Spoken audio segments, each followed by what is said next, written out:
티라노사우루스 얘기를 한번 해볼까 하는데요. 그 생애 주기에 대한 분석을 하셨다고 하는데 티라노사우루스가 28년이 아마 가장 오래 산 아이로 기록이 돼 있는데요. 28년이요? 네. 생각보다 나이가 많지 않은 것 같으시죠. 네. 조류를 비교하면 조류가 약 15년 정도 산다고 해요. 티라노사우루스의 나이가 좀 더 많은 거죠. 한 2배 정도 많다고 그러네요. 네. 저는 이제 그 티라노사우루스가 덩치가 크다는 거에 좀 주목을 했거든요. 네. 그래서 아마도 이제 그때 당시에 지구상에서 가장 덩치가 크고 가장 이제 그 포식자로서의 그 위치에 있었기 때문에 예, 그래서 조금 더 오래 살지 않았을까 그런 생각을 합니다. 근데 그 딱 28년이라고 하는 좀 구체적인 몇 년까지 나왔다는 거는 좀 구체적으로 측정할 수 있는 뭐 방법이 있었다는 거겠네요. 네, 그 방법을 이제 개발하신 분이 2004년에 네이처에 논문을 발표를 하셨는데요. 네.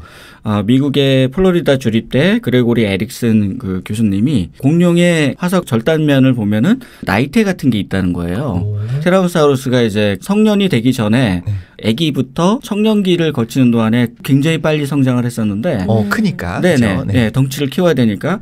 그래서 이제 뼈를 보니까 이제 갑자기 이게 확 자랐던 시기가 있었겠죠. 1년마다 갑자기 확 자랐고 화석의 단면적을 보니까 나이테가 있었고, 그걸 가지고 몇 년을 살았다라고 하는 걸 추정할 수 있었던 거죠. 사실 굉장히 획기적인 연구였고, 그래서 이제 2004년에 네이처의 논문이 발표가 됐습니다. 이 에릭슨 교수님이 이제 그 연구를 좀 확장하셔서 2006년에 사이언스에 논문을 한 편 더 발표를 하시는데 네. 전 세계에 있는 티라노사우루스 그 화석 데이터를 다 모으신 거예요. 한 마리당 얼마나 오래 살았는지를 다 측정을 해서 통계 데이터를 만드신 거예요. 그래서 저희가 이제 생명표라고 하는 그 통계 데이터를 만드셨는데 저희 인간에게도 이제 생명표 데이터가 있어요. 이게 이제 뭐냐면은 나이가 0살부터 최고 수명 때까지 생존 확률이 100%에서 쭉 이제 시간이 지남에 따라 감소를 하겠죠. 그걸 이제 통계 데이터를 이제 만드신 거고, 그걸 가지고 우리가 이제 기대 수명을 이제 예측할 수가 있어요. 티라노사우루스 하면은 딱 이미지를 떠올려 보면은 굉장히 덩치도 큰 동물인데 앞발이라고 해야 될까요? 약간 포크같이 되게 귀엽잖아요. 앙증맞잖아요. 네. 덩치랑은 되게 다르게 의외의 구석인데 왜 그런 거예요? 많은 학자들이 티라노사우루스가 이제 포식자였기 때문에 과연 이제 사냥을 했을 거냐 아니면은 이제 사냥하기엔 좀 부적합한 몸을 갖고 있기 때문에 그냥 이제 죽어 있는 그런 동물을 먹었을 거냐 그런 이제 가설들을 가지고 있는데 최근에 연구된 바에 의하면 티라노사우루스가 그 생각보다 빨리 달리질 못했다고 하더라고요. 네, 몸의 어떤 구조를 분석을 해서 얼마나 빨리 달렸을까를 이제 분석하신 분들이 계세요. 근데 그 분들이 이제 분석하신 최근 연구를 보면은 사람보다 약간 더 빨랐거나 약간 더 느렸거나 비슷한 수준. 네, 네. 생각보다 느리네요. 네, 그래서 영화에서 이제 저희가 막 이렇게 사람들이 뛰어가서 도망가잖아요. 그렇죠. 주라기 공원 같은 네, 보면. 그게 어느 정도는 합리적이었다 이런 얘기들을 하시더라고요. 그래서 뭐 사냥에는 아마 적합하지 않았을 거고 결국에는 이제 죽어 있는 그런 동물을 섭취했을 거다. 그러면 이제 과연 앞발의 역할이 뭘 거냐. 네, 사냥하는 데는 부적합했을 거고요. 네. 아마도 이제 워낙 그 뒤에 꼬리가 워낙 길고 하기 때문에 균형을 잡고 하는데 그런 역할만 했을 거다. 최소의 역할만 했을 거다. 보니까 또 청소년기가 굉장히 긴 것 같아요. 공룡의 경우에는. 근데 이게 인간과는 좀 많이 다른 부분인 것 같아요. 에릭슨 교수님이 청년기까지의 그 시간이 18년까지는 청년기라고 이제 그렇게 볼 수가 있다. 28년의 삶에서 네네. 18년이 청년이에요. 그러니까 인생의 대부분을 이제 청년기로 보내는 거고요. 이제 짝짓기가 가능한 나이가 이제 18년부터 이제 진행이 되는데 가장 오래 산 건 이제 28년이지만은 이제 대부분은 사실 그보다 더 짧게 살았고요. 그러니까 이제 일생의 대부분을 청년기로 살았고 죽기 전까지의 그 짧은 시간 동안에 짝짓기를 한 거죠. 여기서 이제 흥미로운 점이 그러니까 티라노사우루스가 왜 대부분의 생애를 성장하는 데 시간을 보냈느냐라고 하는 건데 결국 이제 질문은 뭐냐면 왜 그렇게 덩치가 컸어야 되느냐라고 그렇죠. 하는 거죠. 티라노사우루스가 살았던 그때의 생태계에서 티라노사우루스보다 더 강력한 포식자는 없었다는 거죠. 네. 적이 없었던 거예요.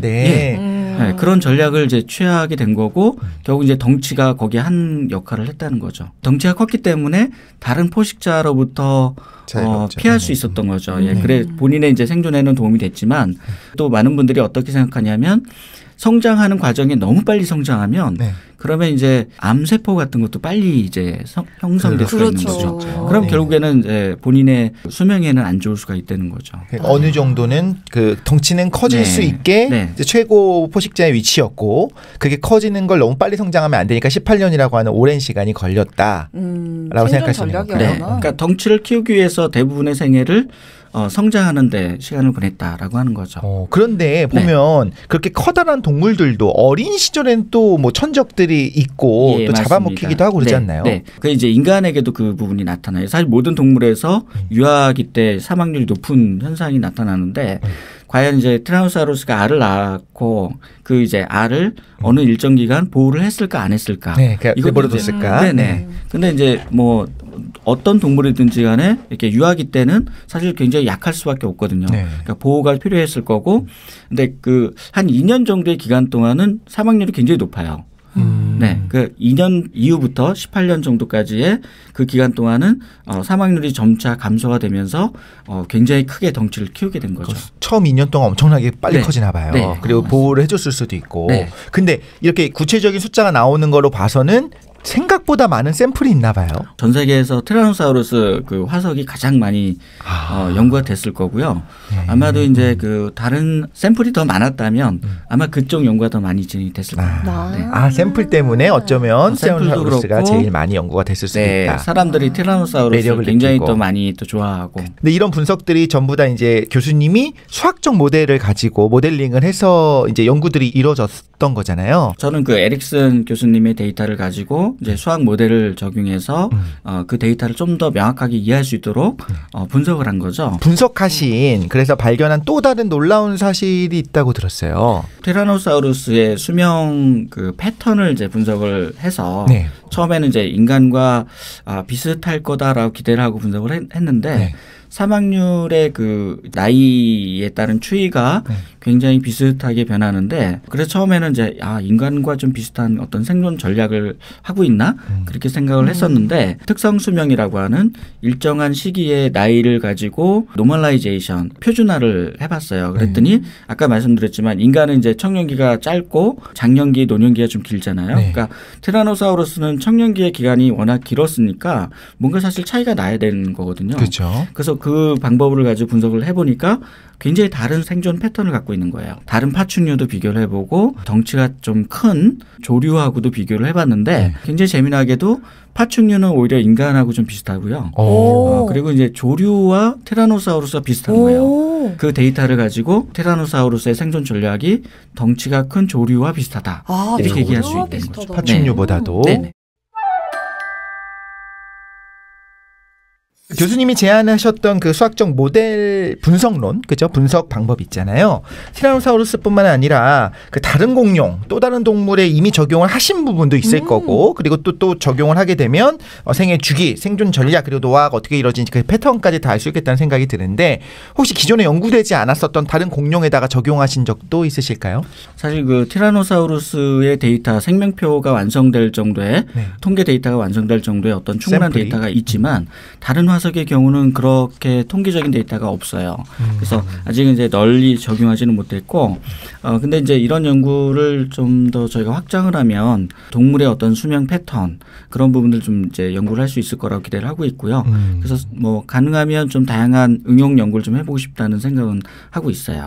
최근에도 티라노사우루스에 관련된 그 연구 결과를 내놓으신 게 또 있다면서요?